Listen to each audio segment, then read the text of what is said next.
Hi, welcome to the Changemakers Workshop. My name is Phil and I'm the Education Officer at Swansea Museum.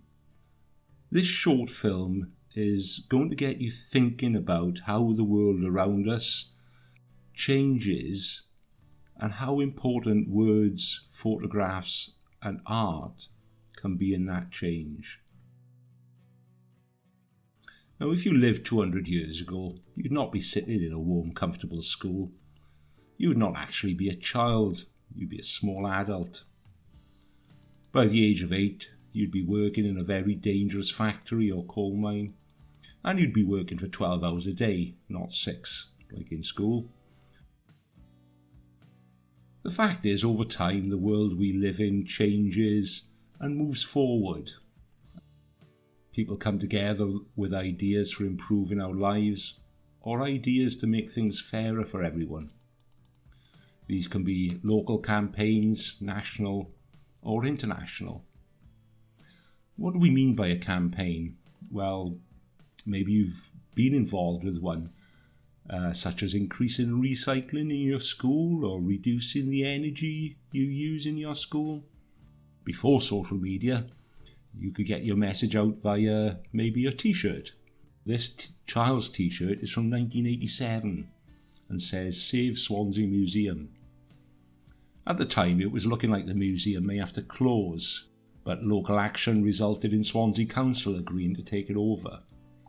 Imagine if that had not happened.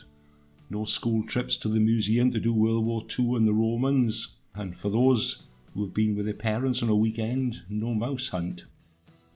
This photo is a demonstration from 1984 outside the Welsh Government Office in Cardiff. In 1984 there was a miners' strike that lasted over a year. Margaret Thatcher was the Prime Minister at the time.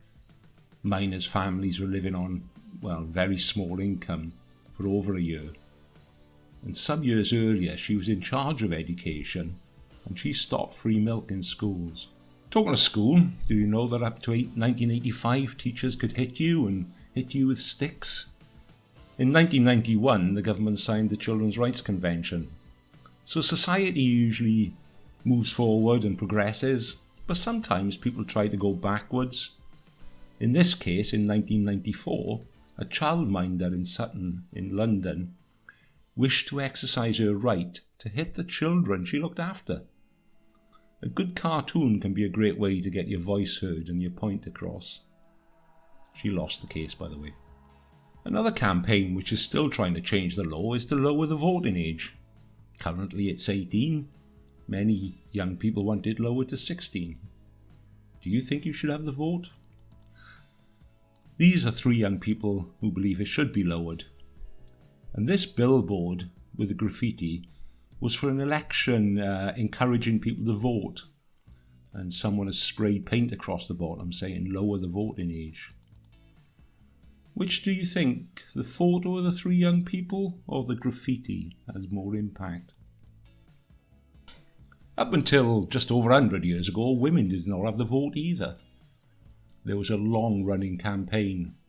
The women were called suffragettes.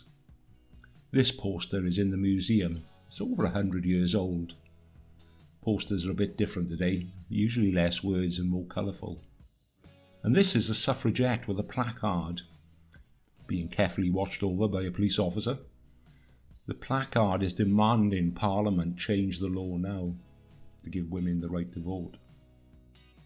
And this photo is one of the demonstrations in Swansea. It is Wine Street. The Women's Freedom League were one of the suffrage groups. 100 years ago, if you saw someone wearing a badge or an item of clothing or jewellery in those colours, you knew they supported the women in their fight for the vote. In a long campaign, colours or symbols can become very important. Another example of colours and symbols being important is the rainbow, used these days to campaign for equal rights for the lesbian, gay, bisexual, transgender community. So can one person make a difference? Well, yes they can. This is a great image. This child is standing outside St Helens Cricket and Rugby Ground in Swansea. It is 1965. the South African cricket team are in Swansea on a tour, and he is protesting on his own against the government in South Africa, which at the time kept their white citizens and black citizens apart and discriminated against black citizens. The system was called apartheid. Now, this is 4 years later in 1969, and there are thousands protesting at the same spot trying to stop a rugby match between South Africa and Swansea. Look at the placard on the left in this photograph. And here is another one, homemade, that's in the museum. The campaign was a success and equality was achieved in South Africa in 1994.